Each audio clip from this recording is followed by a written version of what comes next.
Il est chercheur boursier postdoctoral à l'Université de Toronto où ses recherches portent sur l'apprentissage et la mémoire dans le contexte de la douleur chronique. Il est représentant de la NAPS, soit l'École nord-américaine de la douleur, Analgésie Placebo, le chemin vers le soulagement de la douleur. On commence la soirée avec Chulmin Cho. Here, in this hand, I have a bottle of pills. Here, in my other hand, I have another bottle of pills. Now, these ones in this hand, they are the regular pain medicine that you would take whenever you're feeling sick or in pain. These ones in my other hand, they look the same, they smell the same, and they might even taste the same, but these are just plain sugar pills. They do not have any medicinal value. What if I were to tell you that these sugar pills can grant you the same pain relief? Would you believe me? I'll come back to these at the end. Do you remember that time as a child at the playground, you're running around with your friends and siblings, and you tripped, you fell, and you scraped your knee? How about that time you went for a hike, and you misstepped and you sprained your ankle? The chances are, as you're jogging your memory, you may not remember the exact date and time that you scraped your knee or sprained your ankle, but I bet that you remember just exactly how much it hurt. You remember the pain. And the fact that you remember the pain means that whether you know it or not, you and I are constantly learning about each and every pain experiences that it leads to the formation of pain memories. Now, this pain memory, usually it's a great thing to have. It's there to protect you, and it's there to remind you to be more careful and mindful. But when something goes wrong, when something goes off track during this learning process, then that pain memory no longer serves a protective role, but instead it becomes the villain, there to inflict more pain for longer duration. This is chronic pain, and at the moment, there is no cure for it. So how can we combat chronic pain? Well, if chronic pain is in fact in part a malformed pain memory, then as with any other memories, we can change it again by using learning. And a perfect showcase that demonstrates that we can use learning to change pain experiences for better is the placebo effect, known as placebo analgesia in the field of pain. Placebo analgesia describes a phenomenon where a sugar pill or a treatment without any medicinal value can lead to pain relief. So you may be thinking, that's all great, but what does placebo have to do with learning and memory? Well, it turns out that learning is a key ingredient for triggering placebo analgesia, and we can find evidence for this in our day-to-day lives. From the moment that you and I are born, whenever we get sick or hurt, we go see a physician who would prescribe an appropriate medicine or treatment, and most of the time, as a result, we get better.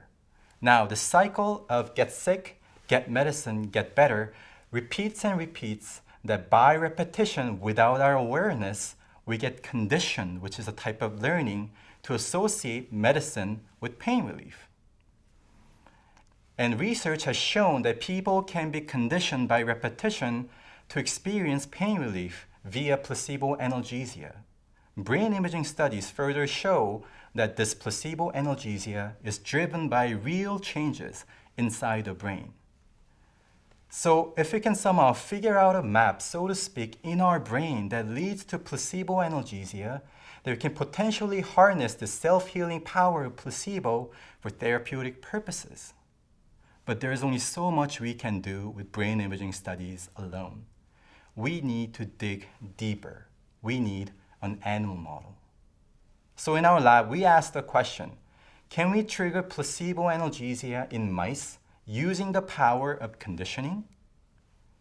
To test this, we took a group of mice who had nerve injury to mimic the people who are suffering from chronic nerve pain. And these mice were placed inside a designated room, and they were given a single dose of morphine, which led the mice to display signs of pain relief. The next day, the same group of mice were placed back inside the same room, and they were given another dose of morphine. This process was repeated for 4 days, and by repetition, the mice were conditioned to associate the context, which is the room that they're placed in, with the pain relief that follows. So after 4 days of conditioning, the same group of mice were placed back inside the same room, but instead of giving them morphine this time, we gave them saline, which is just a salt solution, therefore a placebo. So here is a graph representing the changes in the pain behavior of the mice after the 4 days of conditioning. When the mice receive morphine again, as indicated by the orange line, these mice display signs of pain relief. So what happens when these mice receive placebo? Well, what happened was that these mice still seem to display signs of pain relief comparable to that of morphine, indicative of the presence of placebo analgesia. And we are now taking this model of placebo analgesia and we're trying to figure out a map inside the brain that leads to it by taking detailed measurements throughout the brain with respect to changes in the neural activity, as demonstrated by those brown dots.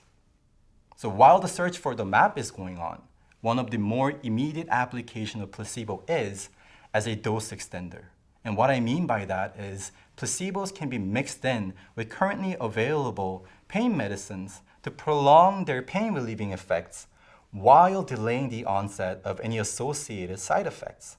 And this is especially true in the case of the opioids. So one of the major side effects of an opioid is the buildup of tolerance, which means that the more and more you take an opioid, the stronger and stronger version of it you would need in order to achieve the same level of pain relief. And placebo has the potential to be used as a dose extender to delay the onset of tolerance. In order to test this, we return to our mouse model. So when the mice are placed inside a room and when they're given a daily dose of morphine, it takes about 9 days before morphine loses its pain relieving effects.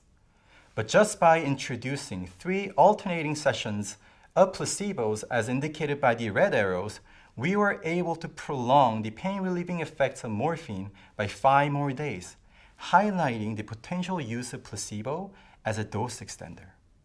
But this remains to be tested in people. So now circling back to the bottle of pills. The next time you're about to take your pain medicine, perhaps consider the place that you're in and also the time of the day that you're taking them, because your pain medicine is more than just a pill. It is the entire context. Thank you.